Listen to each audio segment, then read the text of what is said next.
Sobre la Génesis, por Louis Althusser. Traducción por Juan Pedro García del Campo. Lectura por Gerardo Ferretis. Querría precisar un punto que sin duda no aparece claramente en mi carta. En el esquema de la teoría del encuentro o teoría de la conjunción, que está destinado a reemplazar a la categoría ideológica, religiosa, de Génesis, hay cabida para lo que podrían llamarse genealogías lineales. Así, por retomar el ejemplo de la lógica de la constitución del modo de producción capitalista en el capital. 1. Los elementos definidos por Marx se combinan. Prefiero decir, por traducir el término Verbindung, se unen, prendiendo en una nueva estructura. El surgimiento de esta estructura no puede ser pensado como el efecto de una afiliación, sino como el efecto de una conjunción. Esta nueva lógica no tiene nada que ver con la causalidad lineal de la afiliación ni con la causalidad dialéctica hegeliana, que no hace otra cosa que enunciar en voz alta lo que contiene implícitamente la lógica de la causalidad lineal. 2. Sin embargo, cada uno de los elementos que se combinan en la unión de la nueva estructura, en nuestro caso el capital dinero acumulado, las fuerzas de trabajo libres, es decir, despojadas de sus instrumentos de trabajo, las invenciones técnicas, es él mismo en cuanto tal un producto, un efecto. Lo importante en la demostración de Marx es que esos tres elementos no son los productos contemporáneos de una única y misma situación. Dicho de otro modo, no es el modo de producción feudal el que, por sí mismo y por una finalidad providencial, engendra al mismo tiempo los tres elementos necesarios para que prenda la nueva estructura. Cada uno de estos elementos tiene su propia historia o su propia genealogía. Para retomar un concepto de Nietzsche que Balibar ha utilizado felizmente para este propósito. Las tres genealogías son relativamente independientes. Vemos incluso a Marx mostrar que un mismo elemento, las fuerzas de trabajo libres, puede ser producido como resultado por genealogías totalmente diferentes.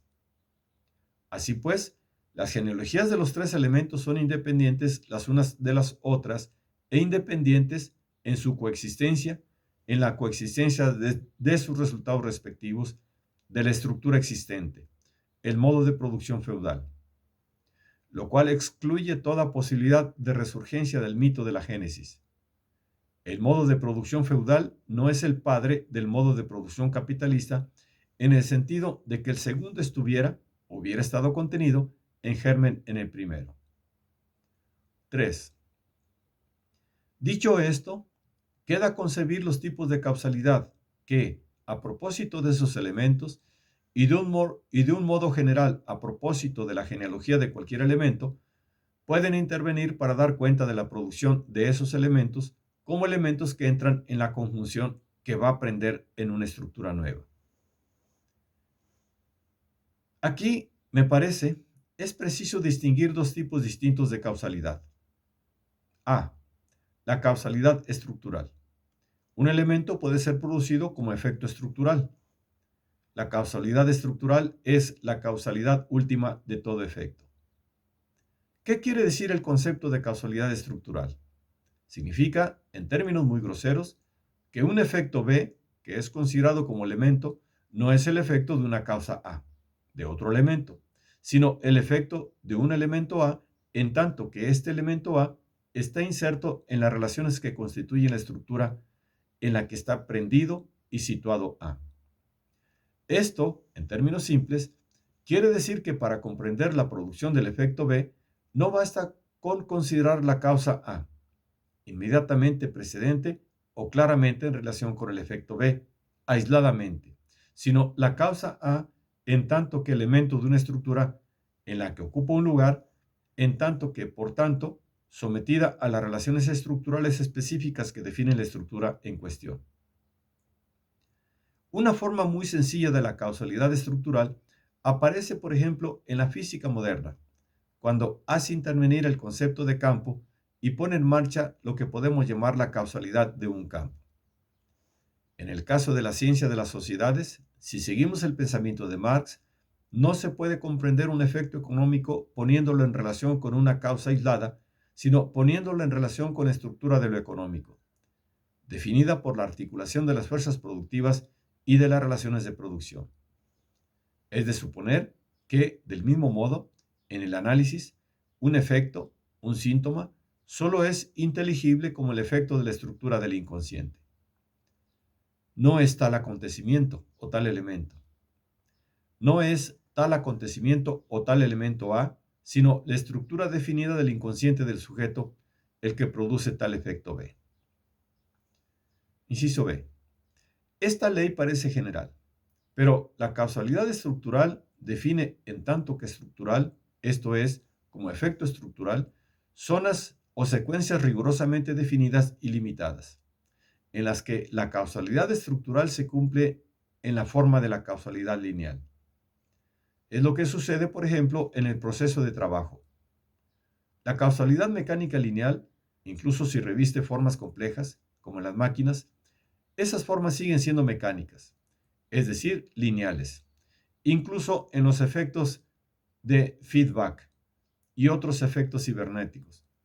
Funciona así de manera autónoma y exclusiva en un campo definido, que es el de la producción de los productos en el proceso de trabajo.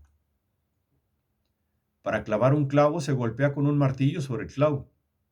Para labrar un campo se aplican fuerzas sobre un arado que actúa sobre la tierra, etc. Esta causalidad lineal mecánica, lo que Sartre llama la razón analítica, pero cuidado, lo que Sartre llama razón dialéctica, no es, a pesar de lo que él dice, nada más que una forma compleja de la razón analítica, nada más que razón analítica, actúa así produciendo los mismos efectos por repetición y acumulación.